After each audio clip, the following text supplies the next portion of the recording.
दोस्तों, इस दुनिया में 3 प्रकार के मनुष्य होते हैं।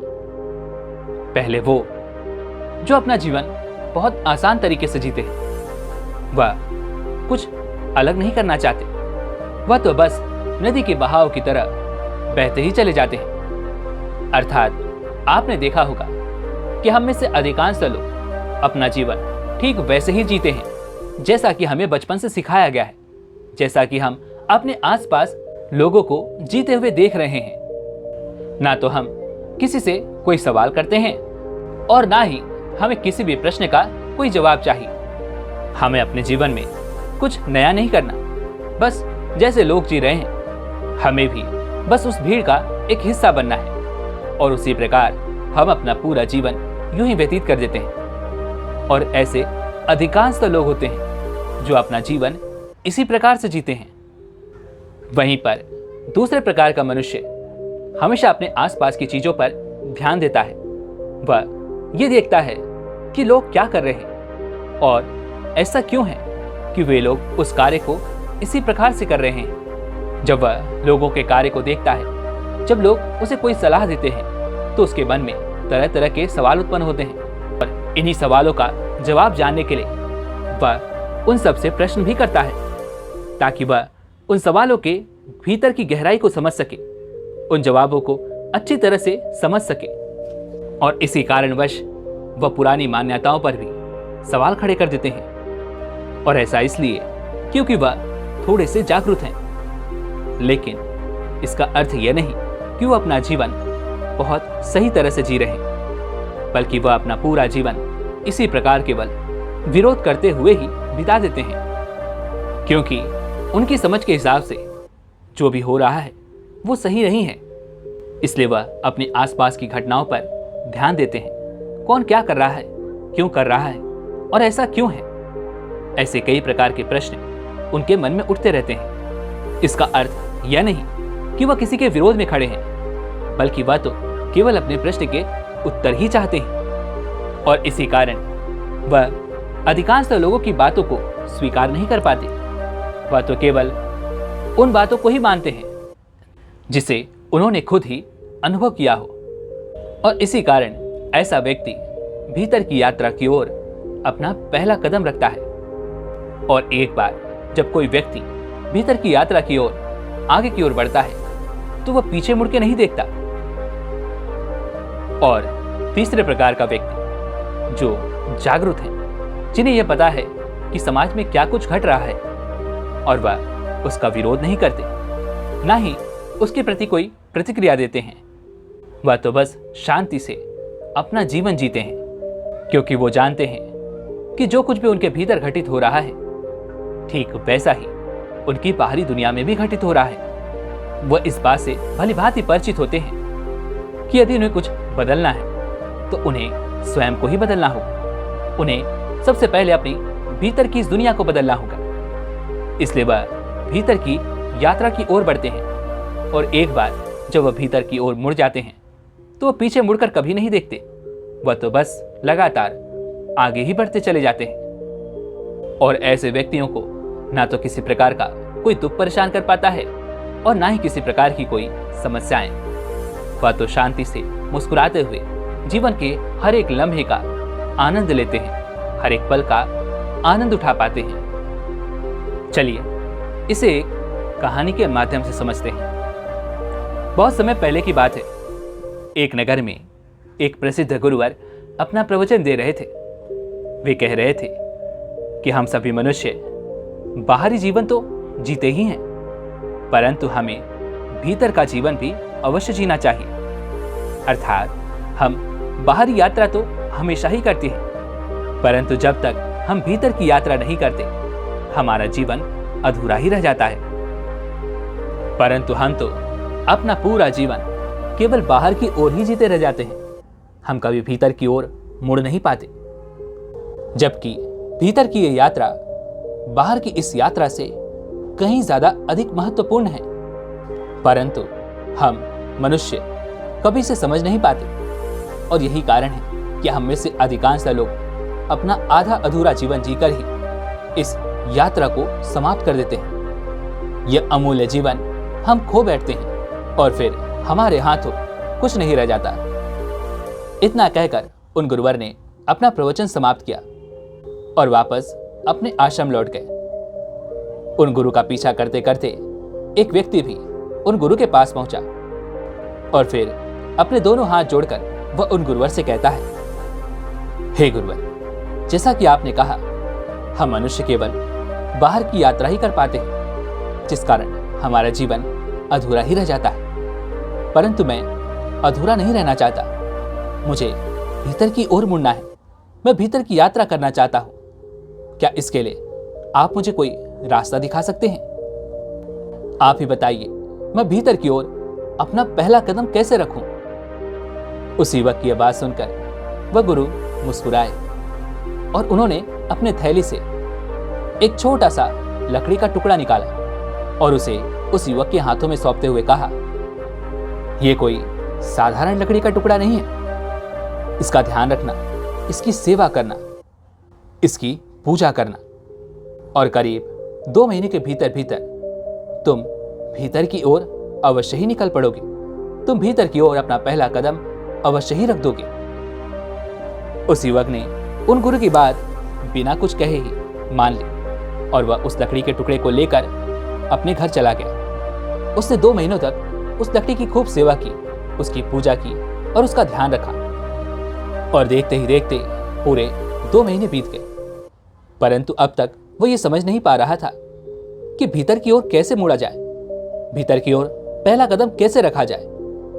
इसी प्रश्न के साथ एक बार फिर वह उन गुरुवर के सामने आया और उन गुरुवर से कहने लगा, हे गुरुवर, पूरे 2 महीने बीत चुके हैं, परंतु अब तक मैं भीतर की ओर मुड़ नहीं पाया हूं। मुझे अब तक ये समझ नहीं आ रहा कि मैं भीतर की ओर अपना पहला कदम कैसे रखूं। उस युवक की बात सुनने के बाद उन गुरुवर ने अपने थैले से एक छोटा सा पत्थर निकाला और उस युवक के हाथों में थमा दिया और कहा, ये लो, ये पत्थर का टुकड़ा जादुई है। इसका ध्यान रखना, इसकी सेवा करना और इसकी पूजा करना। और याद रहे, जब तुम इसकी सेवा या पूजा कर रहे हो तब तुम्हारा ध्यान नहीं भटकना चाहिए। उस युवक ने उन गुरुवर की बात मान ली और वह उस पत्थर के टुकड़े को लेकर घर आया। उसने 2 महीनों तक उसकी सेवा की, पूजा की और उसका ध्यान रखा। परंतु 2 महीने बाद भी वह यह नहीं समझ पा रहा था कि भीतर की ओर कैसे मुड़ा जाए, भीतर की ओर पहला कदम कैसे रखा जाए। एक बार फिर यही प्रश्न लेकर वह उन गुरुवर के पास पहुंचा। अब की बार भी उन गुरुवर ने अपने थैले से एक छोटी सी मूर्ति निकाली और उस युवक को थमाते हुए कहा, ले जाओ, अब इसकी पूजा करो, इसकी सेवा करो और इसका ख्याल भी रखना। अब की बार तुम अवश्य ही भीतर की यात्रा की ओर निकल ही पड़ोगे। उस युवक ने उन गुरु की बात मान ली और एक बार फिर वह उस मूर्ति को लेकर घर गया। उसने 2 महीने लगातार उस मूर्ति की सेवा की, उसका ध्यान रखा, उसकी पूजा की, लेकिन अब भी वह भीतर की यात्रा की ओर अपना पहला कदम नहीं रख पाया था, जिस कारण परेशान होकर वह वापस उन गुरु के पास पहुंचा और उन गुरु से कहने लगा, हे गुरुवर, अब की बार भी मैं ये समझ नहीं पाया कि भीतर की ओर कैसे मुड़ा जाए। भीतर की ओर अब तक मैं अपना पहला कदम नहीं रख पाया हूं। कृपया करके मेरा मार्गदर्शन करें, मुझे सही राह दिखाएं। इस पर उन गुरुवर ने मुस्कुराते हुए उस युवक के हाथों में एक और पत्थर का टुकड़ा थमाया और कहा, अब की बारी से ले जाओ और तुम अवश्य ही भीतर की ओर मुड़ जाओगे, भीतर की ओर अपना पहला कदम रख पाओगे। इसका ध्यान रखना, इसकी सेवा करना, इसकी पूजा करना। उन गुरुवर के मुख से यह सुनकर वह युवक बहुत क्रोधित हो उठा था। उस युवक ने क्रोधित अवस्था में उन गुरुवर से कहा, हे गुरुवर, मैं जब भी आपके पास आता हूं, आप बार बार मुझे कोई न कोई वस्तु थमा देते हैं और कहते हैं कि इसकी पूजा करना, इसका ध्यान रखना, इसकी सेवा करना। परंतु क्या केवल यही सब करने से अगर कोई भीतर की यात्रा की ओर निकल सकता, तो आज पूरी दुनिया क्या भीतर की यात्रा की ओर नहीं निकल पड़ी होती? यदि आप मेरा मार्गदर्शन करना चाहते हैं तो मेरा मार्गदर्शन कीजिए, मुझे इस तरह की बेवजह की बातों में मत फंसाइए। ऐसा करते करते पूरे 1.5 वर्ष बीत चुके हैं, लेकिन अब तक मैं ये समझ नहीं पाया हूँ कि भीतर की यात्रा की ओर कैसे मुड़ा जाए, भीतर की ओर अपना पहला कदम कैसे रखा जाए। माफ कीजिएगा, परंतु मुझे नहीं लगता कि इन चीजों से कोई भी फर्क पड़ने वाला है। यदि आप मुझे सही राह दिखा सकते हैं तो ठीक है, अन्यथा मैं यहां से जा रहा हूं। उस युवक की यह बात सुनकर वह गुरु ठहाके लगाकर हंसने लगे।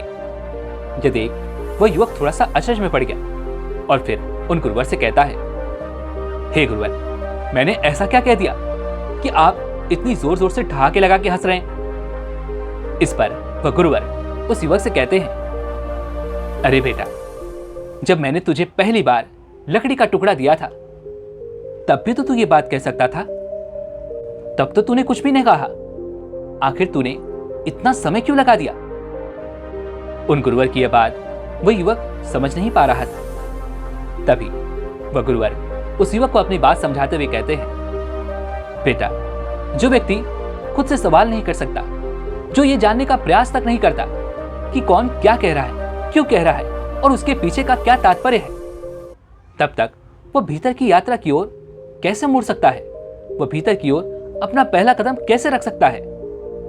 परंतु आज मैं बहुत खुश हुआ हूं यह देखकर कि तुम अब भीतर की ओर मुड़ने के लिए पूरी तरह से तैयार हो, किंतु अब भी तुम भीतर की ओर पहला कदम रखने से थोड़ी दूरी पर हो। इसलिए अभी यहां से चले जाओ और 6 महीने बाद मेरे पास वापस आना।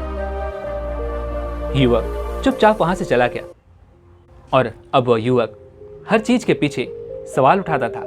वह हर चीज का विरोध करने लगा था। वह हर चीज को जानने का प्रयास करने लगा था।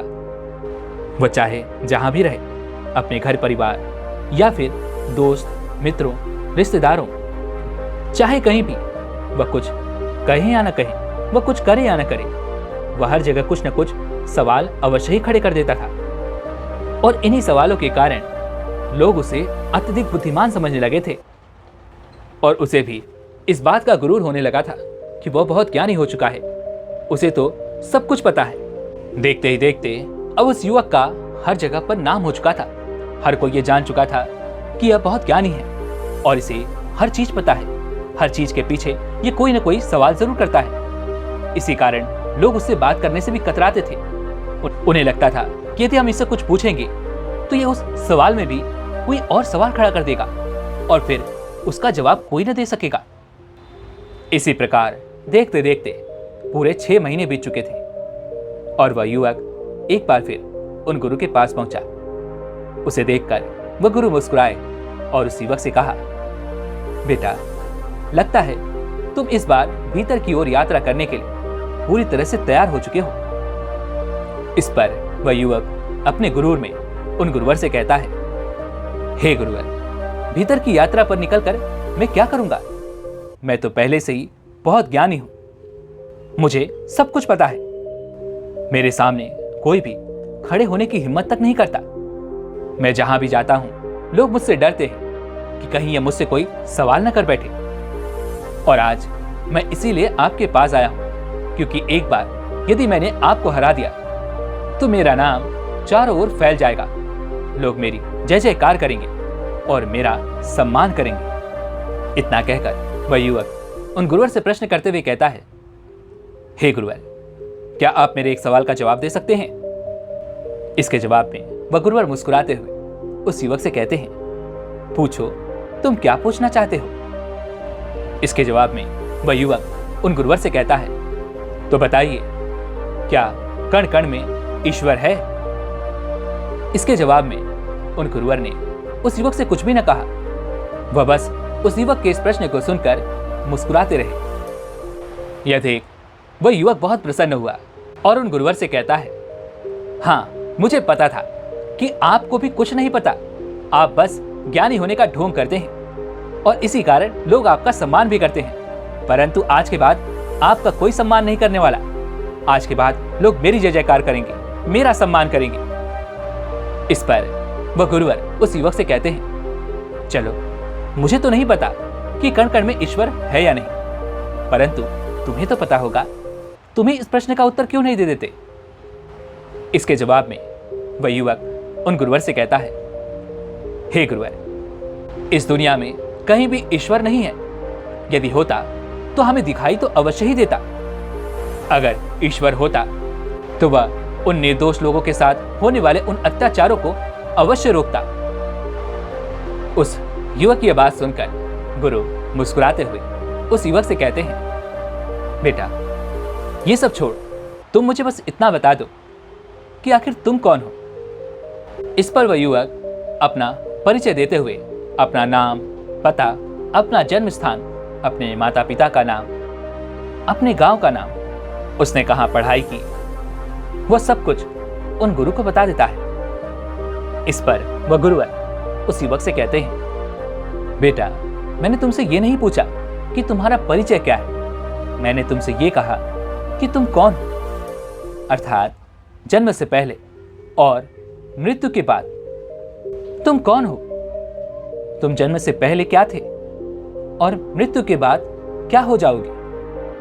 क्या इस बात का तुम्हें ज्ञात है?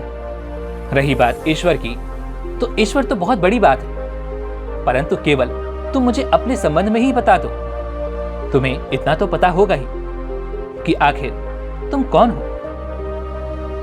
उन गुरुवर की यह बात सुनकर वह युवक बिल्कुल शांत हो गया। उसे समझ नहीं आ रहा था कि वह गुरुवर आखिर उससे क्या जानना चाहते हैं। कुछ देर सोचने विचारने के बाद उसे समझ आया कि वह अपने बारे में कुछ नहीं जानता। वह अपने आप से एक ही प्रश्न कर रहा था, मैं कौन हूं, जिसका जवाब उसके भीतर से उसे मिल नहीं रहा था। और तभी उसे अपनी गलती का एहसास हुआ। उसने उन गुरु से क्षमा मांगी और उन गुरुवर से कहने लगा, हे गुरुवर, मैं कौन हूं? जन्म से पहले मैं क्या था और मृत्यु के बाद क्या हो जाऊंगा? इस पर वह गुरुवर उस युवक से कहते हैं, बेटा, बस यही समझ तो तुम्हारे भीतर नहीं थी। वास्तविकता में यही सत्य है और संसार में किसी को कुछ भी नहीं पता, लेकिन फिर भी उन्हें लगता है कि वह सब कुछ जानते हैं, वो बहुत ज्ञानी है। परंतु वास्तविकता में यही सत्य है और यही है जो हमें भीतर की यात्रा में हमारी मदद करता है, हमें भीतर की ओर पहला कदम रखने में हमारी मदद करता है। उन गुरु के मुख से यह बात सुनने के बाद वह युवक उन गुरु के चरणों में गिर पड़ा और उन गुरुवर से कहने लगा, हे गुरुवर, मुझसे बहुत बड़ी भूल हो गई, कृपया करके मुझे क्षमा करें, मेरा मार्गदर्शन करें। इस पर वह गुरुवर उस युवक से कहते हैं, बेटा, आज तुमने पहली बार भीतर की ओर पहला कदम रखा है और एक मनुष्य भीतर की ओर पहला कदम तभी रख पाता है जब उसे अपनी अज्ञानता का एहसास होता है। परंतु हम मनुष्य अपनी अज्ञानता का एहसास कभी नहीं कर पाते, अपनी अज्ञानता को कभी स्वीकार नहीं करते और यही कारण है कि हम अधिकांशतः अपना जीवन केवल बाहर की ओर ही जीते रह जाते हैं। हमें तो यही लगता है कि हमें सब कुछ पता है, परंतु वास्तविकता में हमें कुछ भी नहीं पता। और जिसे सब कुछ पता है वह भला और क्या सीख सकता है, वह भला और क्या जान सकता है। परंतु जब मनुष्य को अपनी अज्ञानता का एहसास हो जाता है तब उसे यह एहसास होता है कि वह तो अज्ञान है, उसे कुछ भी नहीं पता, और तभी वह नई खोज की तलाश में आगे बढ़ता है। उन गुरु की यह बात सुनकर वह युवक उन गुरुवर से कहता है, हे गुरुवर, क्या आप मुझे कोई और उदाहरण दे सकते हैं? आपकी ये बातें सुनने के बाद मुझे ऐसा प्रतीत हो रहा है कि मैं पूरी तरह से अज्ञानी हूं, मुझे कुछ भी नहीं पता। मुझे ऐसा लग रहा है कि मेरा ज्ञान ही मेरी अज्ञानता है। इस पर उन गुरुवर ने उस युवक से कहा, क्या तुम मुझे छू सकते हो? उस युवक ने तुरंत ही उन गुरुवर के पैरों को छू लिया। इस पर वह गुरुवर उस युवक से कहते हैं, बेटा, ये तो मेरे पैर हैं, मैं मुझे छूने की बात कर रहा हूं, अर्थात इस तरह से नहीं। अगर तुम मेरी आंखें छोड़कर मेरे हाथ, पैर, नाक, कान, जो भी छूना चाहो छू सकते हो, परंतु क्या मैं हाथ हूं? क्या मैं पैर हूं? मैं जहां हूं वहीं तुम मुझे छू सकते हो, अर्थात अगर मैं ये शरीर होता तो मैं कभी नहीं मरता। मैं मरता हूं क्योंकि मैं ये शरीर नहीं हूं, और मैं जो हूं वह कभी नहीं मरेगा।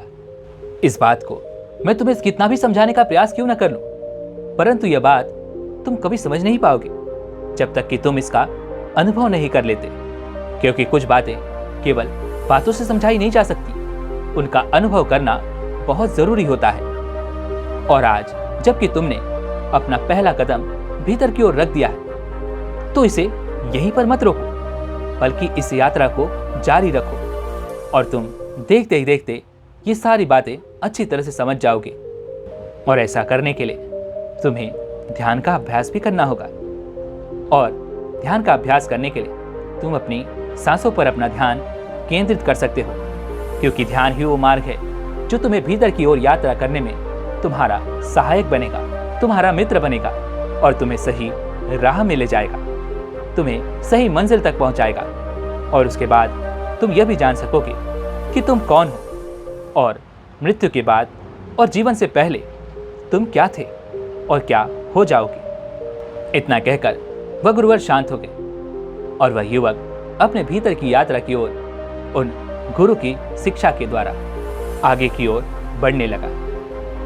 दोस्तों, उम्मीद है कि आपने आज की इस वीडियो से जरूर कुछ न कुछ सीखा होगा, तो इस वीडियो को लाइक और अपने दोस्तों के साथ शेयर भी जरूर कीजिएगा।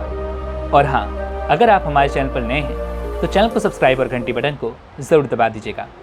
चलिए मिलते हैं अगली वीडियो में, तब तक के लिए अपना ख्याल रखें। धन्यवाद।